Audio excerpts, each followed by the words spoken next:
नमस्कार बच्चों। आज अपन बीए पार्ट फर्स्ट में स्वप्न वासवदत्तम नाटक उसका 5वां अंक उस पर चर्चा कर रहे हैं। विदूषक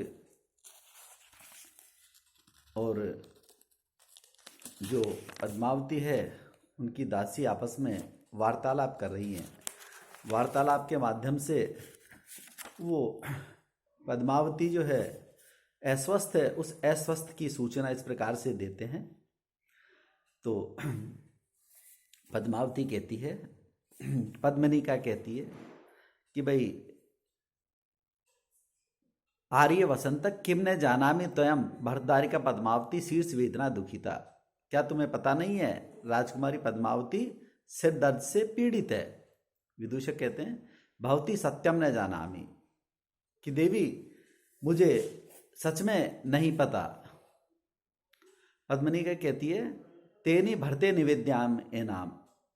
यावद अहम शीर्ष अनुलेपनम त्वरयामी, कि भाई तुम जाके महाराज से निवेदन करो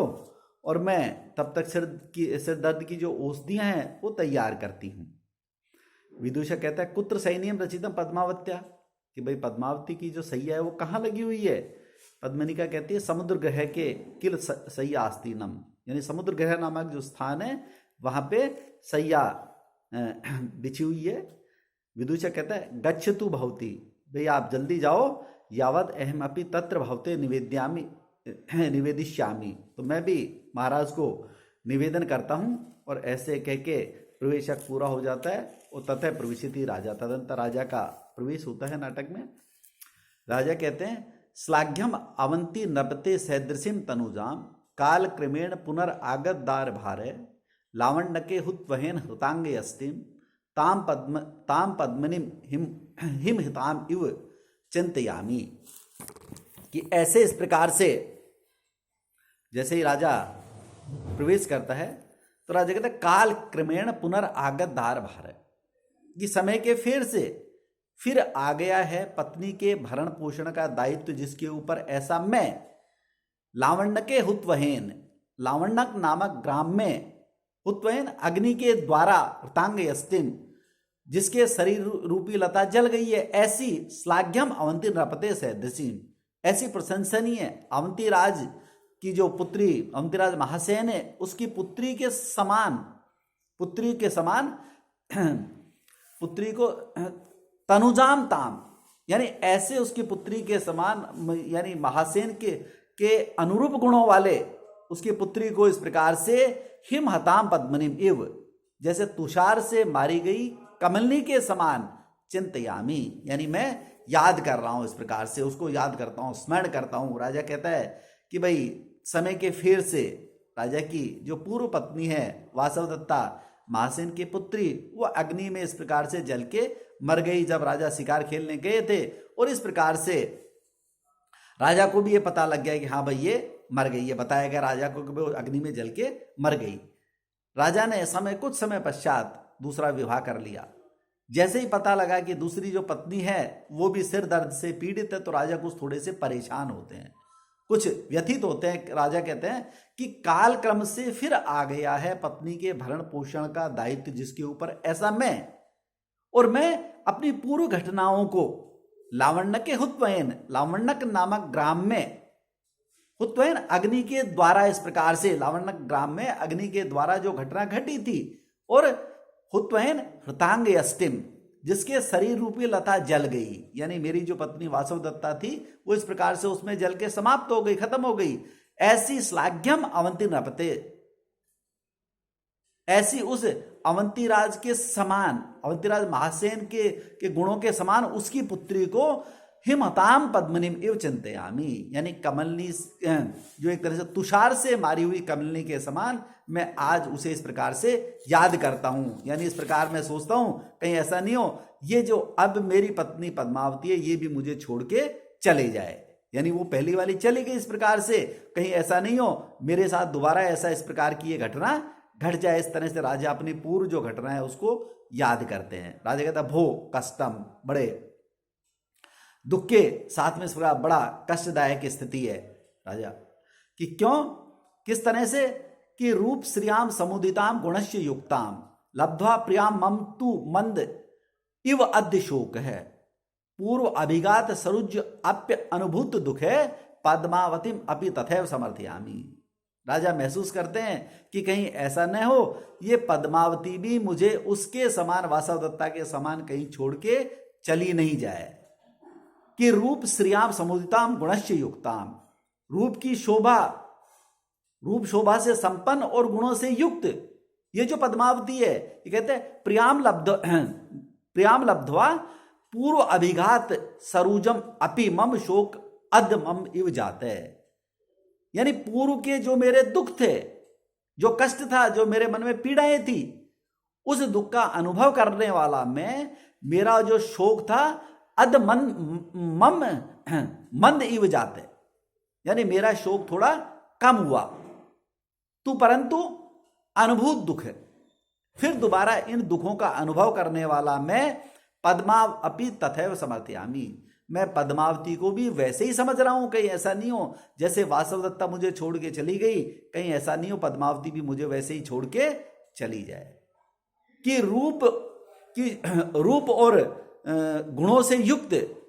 अपनी पत्नी पद्मावती के लिए राजा कहते हैं कि रूप और गुणों से युक्त इस प्रकार से, जो बहुत सुंदर है और सभी तरह के गुणों की एक तरह से खान है ये, ऐसी इस पत्नी को प्राप्त करके जो मेरे पहले जो दुख थे, जो मेरे कष्ट थे, जो मेरी पीड़ाएं थी, उन पीड़ाओं का अनुभव करने वाला मैं, मेरा जो दुख था वो थोड़ा कम हुआ था। अब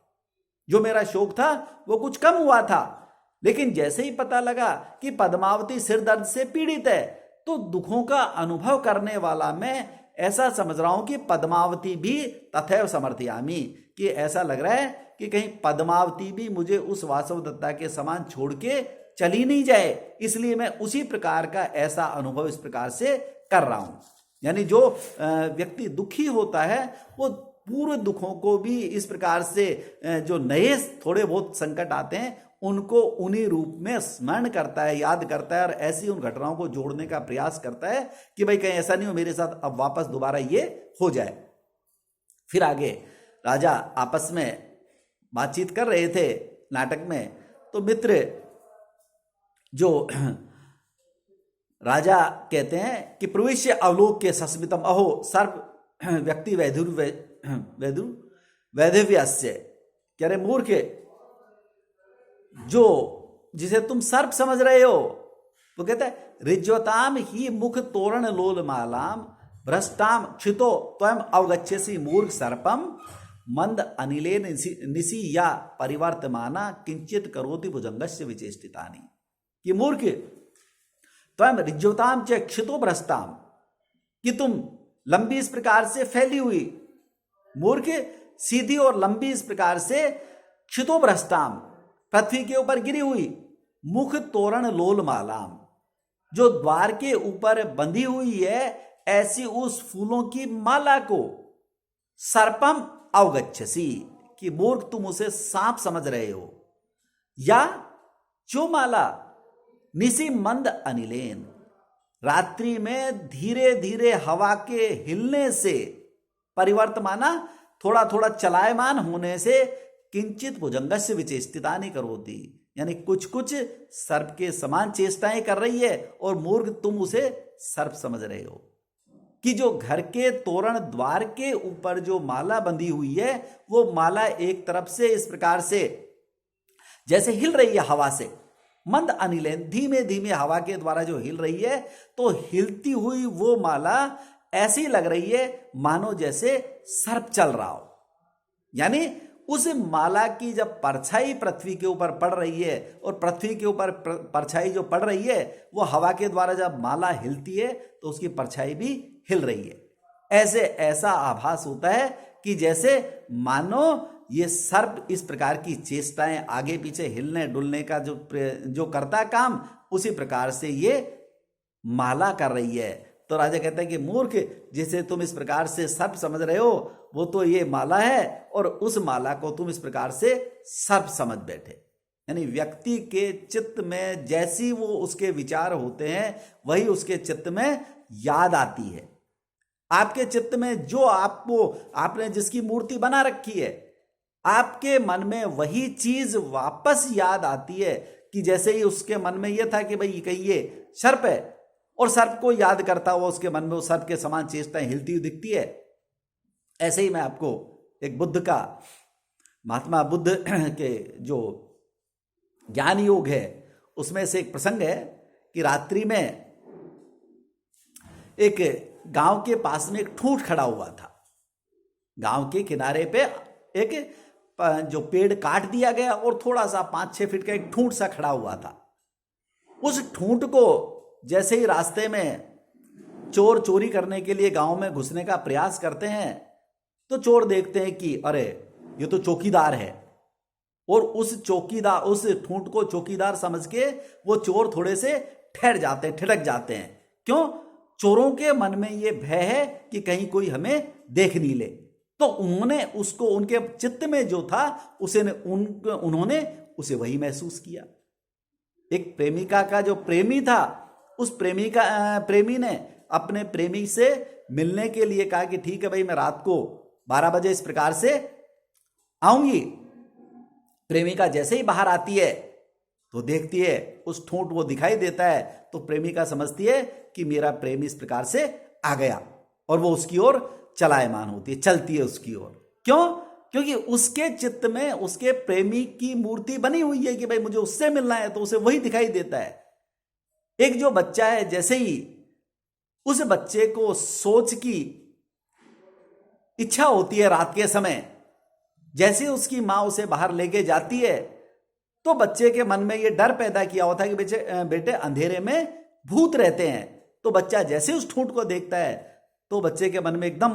वो याद आती है कि अरे भूत है, भूत है, और वो भूत भूत करके चिल्लाता है। इसलिए कहते हैं कि जो जिसके चित्त में जैसे विचार होते हैं उसको वही घटनाओं का आभास होता है।